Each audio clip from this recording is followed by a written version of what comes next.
বদলপুরে সকাল হলে হাসির রোলটা ওঠে চলে। পটলা আর ভম্বল ভাই দুষ্টুমিতে জুড়ি যে নাই।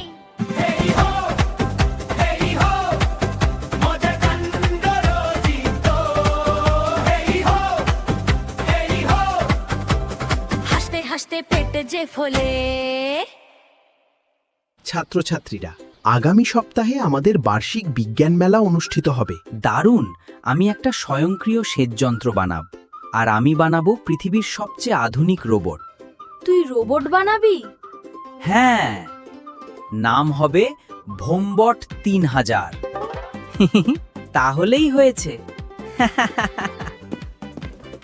দেখ, ভবিষ্যতের রোবট। এটা রোবট না, আবর্জনার দোকান।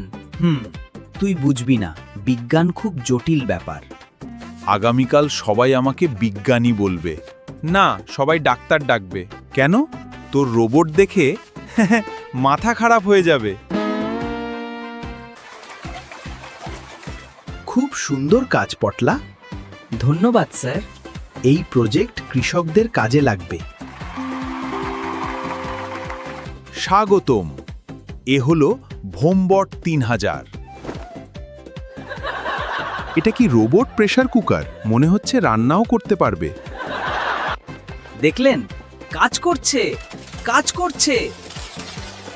আমার ভালো লাগছে না ব্যাপারটা। ওরে বাবা, এটা এদিকে আসছে। বাঁচাও! কেউ ওটাকে বন্ধ করো। আমি তো চালু করতে জানি, বন্ধ করতে না। কি বললি? বাঁচাও! এটা আমার পেছনে কেন? বাঁচাও! এটা আমার পেছনে কেন? স্যার, ও আপনাকে সম্মান জানাতে চায়। সম্মান না, ধাওয়া করছে। দৌড়ান স্যার, দৌড়ান! দৌড়ান স্যার, দৌড়ান! ব্যাটারি কোথায়? ওর পেটের মধ্যে। আর সেটা আগে বলিসনি কেন? তুই তো জিজ্ঞেস করিসনি।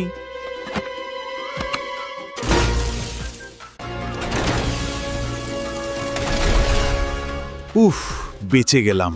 রোবটের থেকে স্যার বেশি দৌড়েছে। প্রথম পুরস্কার পাচ্ছে পটলা, আর বিশেষ সম্মাননা পাচ্ছে ভোম্বল। সবচেয়ে পুরস্কার তো পুরস্কারই। হ্যাঁ, বৈজ্ঞানিক বিপর্যয়ের পুরস্কার। পরের বার আমি উড়ন্ত রোবট বানাবো। না, আগে এইটাকে হাঁটতে শেখা। তুই দেখিস। হাসতে হাসতে গড়াগড়ি খেয়েছো তো? তাহলে একটা লাইক, একটা শেয়ার আর একটা সাবস্ক্রাইব বা ফলো তো চাই। পটলা ও ভোম্বলের সঙ্গে থাকো, হাসতে থাকো।